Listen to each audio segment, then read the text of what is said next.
Assalamualaikum students.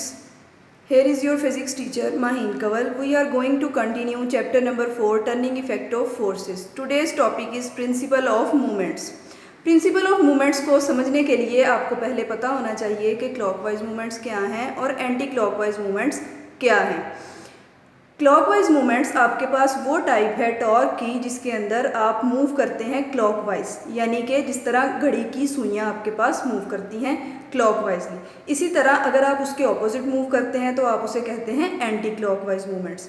सो अगर आपके पास किसी भी बॉडी के लिए क्लॉकवाइज मूवमेंट्स इक्वल हो जाएं एंटी क्लॉकवाइज मूवमेंट्स के, तो आप कहते हैं बॉडी आपके पास मुकम्मल रेस्ट में है। यानी प्रिंसिपल ऑफ मूवमेंट्स को हम डिफाइन कर सकते हैं, a body is balanced if sum of clockwise movements acting on body equal to sum of anti clockwise movements acting on the same body. इसके लिए हम एक एग्जांपल ले सकते हैं स्पेनर की। स्पेनर आपके पास वो मशीन है जिसके ज़रिए आप किसी भी नट को टाइट करने के लिए या लूज़ करने के लिए इस्तेमाल करते हैं। अगर आप उसी नट को स्पेनर की मदद से क्लॉकवाइजली मूव करेंगे तो आपके पास फोर्स जो है वो इस तरह से एक्ट करेगी कि नट आपके पास टाइट होता चला जाएगा। और अगर आप उसी स्पेनर को एंटी क्लॉकवाइजली मूव करेंगे तो आपके पास जो नट है वो आहिस्ता आहिस्ता लूज़ होता चला जाएगा। और अगर आप ना ही तो उसको क्लॉकवाइजली मूव कर रहे हैं ना ही एंटी क्लॉकवाइजली मूव कर रहे हैं तो नट आपके पास मूव नहीं करेगा। इसी तरह अगर आप उसके ऊपर क्लॉकवाइजली और एंटी क्लॉकवाइजली सेम मूवमेंट्स अप्लाई करें तब भी आपके पास नट जो है वो रेस्ट की कंडीशन में रहेगा, और इसी को हम कहते हैं प्रिंसिपल ऑफ मूवमेंट्स।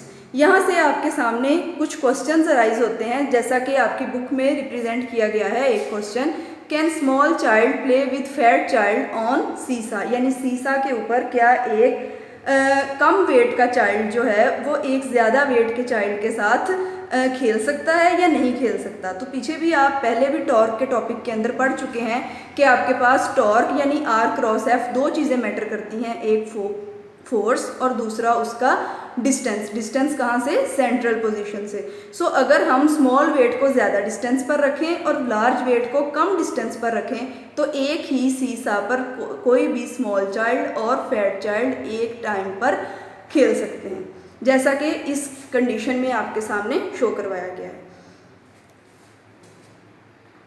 और अगर आपके पास कुछ इस तरह की कंडीशन है कि दो चाइल्ड हैं, वो दोनों सीसा के ऊपर बैठे हुए हैं और आपके पास सीसा जो है वो मूव नहीं कर रहा, ना अप ना डाउन, तो इसका मतलब है कि वहाँ पर प्रिंसिपल ऑफ मूवमेंट्स कंप्लीट हो रहा है, फुलफिल हो रहा है और टोटल टॉर्क जो है उसका सम 0 रह जाता है। ये था आपके पास टॉपिक प्रिंसिपल ऑफ मूवमेंट्स, जिसके अंदर आपको मालूम होना चाहिए क्लॉकवाइज मूवमेंट्स क्या हैं, एंटी क्लॉकवाइज मूवमेंट्स क्या हैं, स्पेनर की एग्जांपल से इसको किस तरह से रिप्रेजेंट करवाना है, और इसके साथ ये छोटे दो क्वेश्चंस कि can a small child play with fat child, और दूसरा ये कि आपके पास टॉर्क किस कंडीशन में 0 होगा।